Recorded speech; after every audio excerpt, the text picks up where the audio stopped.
महासागर न्यूज दर वर्षापेक्षा एसटी महामंडळाकडे वारकऱ्यांचा कल हा वाढत चाललेला असून यावर्षी एसटी महामंडळाच्या ताफ्यातील नवीन कोऱ्या असलेल्या 5,500 बसेस ह्या वारकरी संप्रदायासाठी पंढरपूरला जाण्यासाठी आम्ही राखीव ठेवलेले आहेत। या पंढरपूर यात्रेच्या दरम्यान वारकरी किंवा पंढरपूरला जाणारे जे काही यात्रेकरू आहेत त्या भाविक जे आहेत त्यांची कुठलीही गैरसोय होऊ नये यासाठी आम्ही सुविधा दिलेली आहे। मी स्वतः 12 जुलै रोजी पंढरपूरला जाऊन ह्या सगळ्या जी पाहणी करणार आहे आणि ज्या ज्या जागा आम्ही निश्चित केलेल्या त्या ठिकाणी काही आमच्या ड्रायव्हर कंडक्टरला राहण्याच्या सोयीपासून इतर काही सुविधा ज्या आहेत त्या देण्याच्या संदर्भात एक आढावा बैठकीचं आयोजन केलेलं आहे। निश्चितपणे ज्या सुविधा देण्यात येईल त्याही पेक्षा जास्त सुविधा देण्याचा एसटी महामंडळाच्या माध्यमातून आम्ही प्रयत्न करणार आहोत।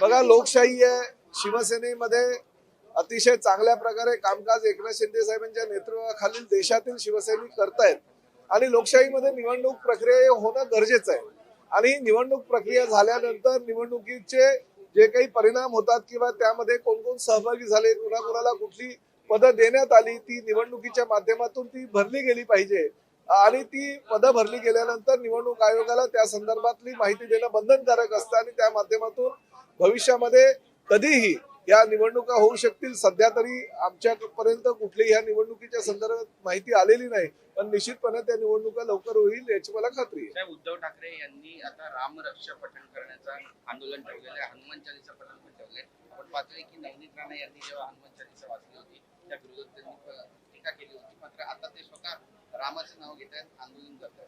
ह्या सगळ्या प्रक्रियेला मी स्पष्टपणे सांगेल की मराठीमध्ये एक म्हण आहे, बगल में छुरी और मुंह में राम।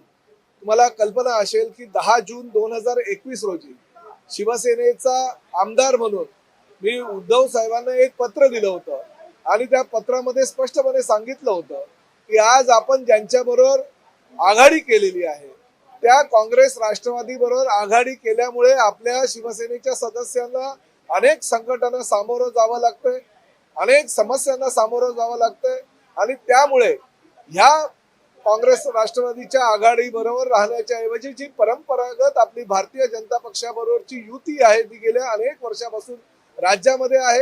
एनडीएचा घटक पक्ष म्हणून शिवसेना केंद्रामध्ये सुद्धा स्वर्गीय शिवसेना प्रमुख आदरणीय बाळासाहेब ठाकरे यांच्या नेतृत्वाखाली अडवाणी साहेब आणि वाजपेयी साहेबांबरोबर गेल्या अनेक वर्षापासून होता। तीच परिस्थिती कायम ठेवावी, परंतु त्यावेळेस माझं ऐकलं नाही।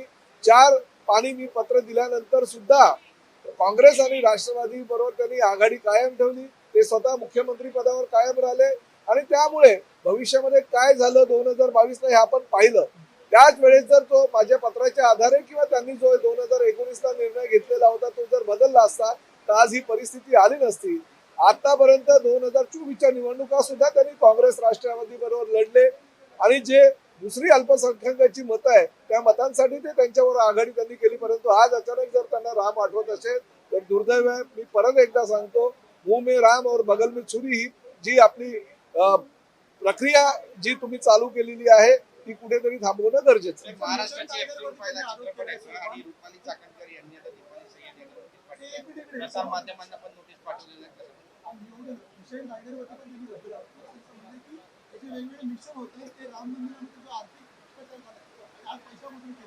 नाही बघा, आता तर शेवडे सगळे मिशन टायगर किंवा बरेच काही गोष्टी मिशन सचिन अहिर हे सगळे आता पार पडलेले, त्यामुळे काहीतरी आरोप करावे। आजपर्यंत फक्त संजय राऊत आरोप करत होते, आता यांनी सुरुवात केली आहे, त्यामुळे आम्ही आता त्या आरोपांच्या फैरीचे त्या झाडतात त्याला आम्ही प्रत्युत्तर निश्चितपणे देऊ। परंतु आजपर्यंत जे जे काही शिवसैनिकांवर अन्याय झालेला आहे ते सगळे शिवसैनिक हे एकनाथ शिंदे साहेबांबरोबर सामील होत आहेत आणि पुढेही असे सामील होत राहतील।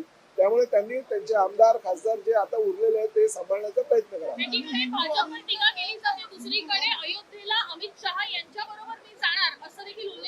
मला हेच कळत नाही, कधीतरी ते म्हणतात अयोध्येला अमित शहा बरोबर जाईल, कधीतरी असंही म्हणतात देवेंद्र फडणवीस हा पंतप्रधान पदाचा योग्य उमेदवार आहे, त्यावेळेस जे पंतप्रधान पदाचे उमेदवार असतील तर आम्ही त्यांना पाठिंबा देऊन निश्चितपणे त्यांना काय बोलायचंय किंवा काय सूचित करायचं हे जनतेला कळत नाही.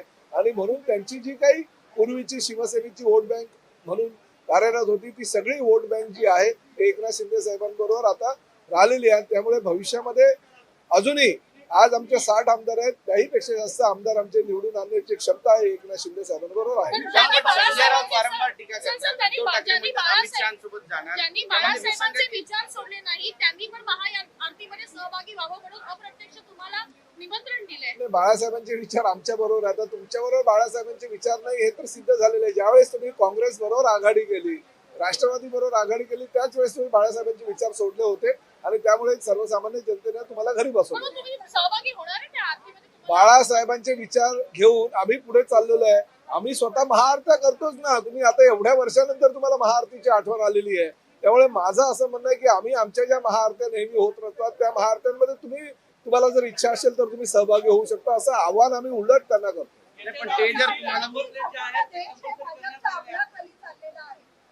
अरे भारतीय जनता पक्षाची सत्ता देशामध्ये आहे. त्यामुळे ज्या ज्या लोकांना हिंदुत्व आणि ज्या ज्या लोकांना पंतप्रधान आदरणीय नरेंद्र मोदी साहेबांचे विचार, ज्या ज्या लोकांना देवेंद्र फडणवीस साहेबांचे विचार किंवा इन्फ्रास्ट्रक्चर म्हणून त्यांची जी भूमिका आहे ती आवडत असल्यामुळे जर काही लोक भारतीय जनता पक्षाबरोबर आमच्या बरोबर येत असतील तर चुकीचं काय? पण या चिन्हांना परत फिरा असा काही संदेश देऊ इच्छितात ते असं दिसतंय. सगळे चिमणे, कावळे, बगळं सगळे काही जी आहेत ते आमच्याकडेच आहे. त्यामुळे चिमणे आता काही उरलेल्या नाही आहेत.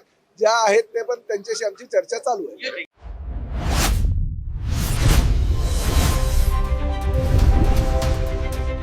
महासागर न्यूज.